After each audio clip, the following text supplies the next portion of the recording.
तो आपकी छवि है कि आप बहुत ही निष्पक्ष और पारदर्शी प्रशासन में मतलब विश्वास रखते हैं और ऐसा करते भी हैं। ये तो आपकी एक छवि है। अच्छा, इस समय जो सबसे ज्वलंत प्रश्न है, अब आप राज्य के निर्वाचन आयुक्त हैं, राज्य निर्वाचन आयुक्त हैं, तो सब लोग ये विचार करते हैं या ये बात करते हैं कि इन चुनावों में देरी क्यों हुई। ये चुनाव जब ड्यू थे, संविधान के अनुच्छेद 243 और 243 में इन दोनों ही संस्थाओं के लिए ये प्रावधान है कि जैसे इनका कार्यकाल खत्म होता है लगभग उसी समय या जल्दी से जल्दी इनके चुनाव हो जाने चाहिए जी।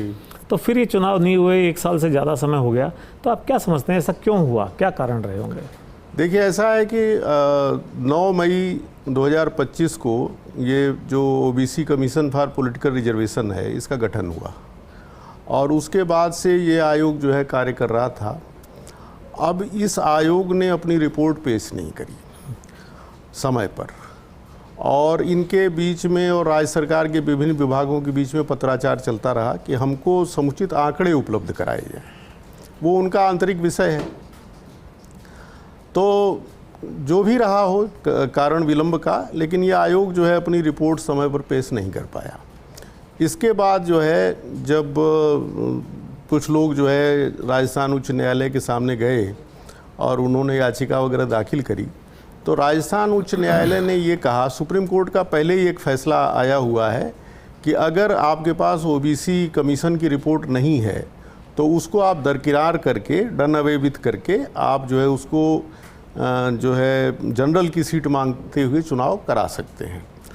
तो माननीय उच्च न्यायालय ने अपने पिछले फैसले में ये कहा कि भाई अगर ओबीसी कमीशन अपनी रिपोर्ट नहीं दे रहा है तो आप लोग जो है इसको जनरल मान करके, जैसा सुप्रीम कोर्ट का निर्णय है उसके आधार पर आप चुनाव कराइए। सुप्रीम कोर्ट का निर्णय लॉ ऑफ द लैंड होता है।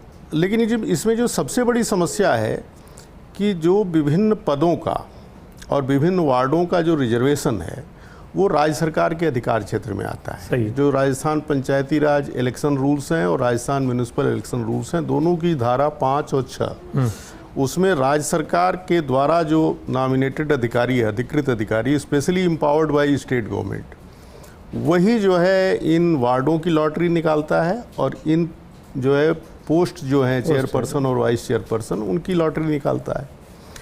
तो वो जो है अब राज्य सरकार ओबीसी कमीशन का वेट कर रही थी। हमने इनको बार बार चिट्ठियां लिखी और चिट्ठियां ये लिखी कि भाई आप जो है या तो एससी, एसटी, ओबीसी और वुमेन सबका रिजर्वेशन तय करके दीजिए, और नहीं तो फिर आप ओबीसी को दरकिनार करना है तो आप निर्णय लीजिए और हमको एससी, एसटी और वुमेन का कम से कम करके दीजिए। तो उसके जवाब में उन्होंने यही अवगत कराया कि ओबीसी कमीशन का गठन हो चुका है, वो काम कर रहा है, हम उसकी रिपोर्ट का इंतजार कर रहे हैं और उसके बाद जो है हम आपको रिपोर्ट दे देंगे। तो अभी जो माननीय उच्च न्यायालय ने अभी हाल में ही जो फैसला दिया है, जिसके आधार पर ये चुनाव जो है हो रहे हैं, तो उसमें उन्होंने 3 बातें कही। पहला तो ये कि ओबीसी कमीशन 5 अगस्त तक जो है अपनी रिपोर्ट दे देगा। ठीक है। राज्य राज्य सरकार 14 अगस्त तक जो है उसकी लॉटरी निकाल देगी और राज्य चुनाव आयोग 15 अगस्त को जो है इन चुनावों की घोषणा कर देगा।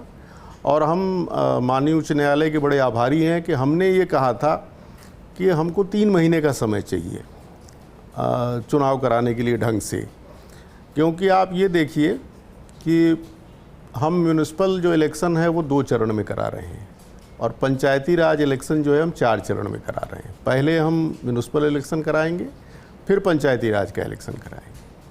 तो जो म्यूनिसिपल इलेक्शन है उसमें 1 चरण के लिए, 2 चरणों में से 1 चरण के लिए हमको 60,000 तो चाहिए राज्य कर्मचारी। हाँ। और 50,000 चाहिए पुलिस कर्मचारी। तो कुल संख्या हुई 1,10,000। हाँ, तो खैर चरणों में होना ही। हाँ। अच्छा, इसी में मैं आपको बीच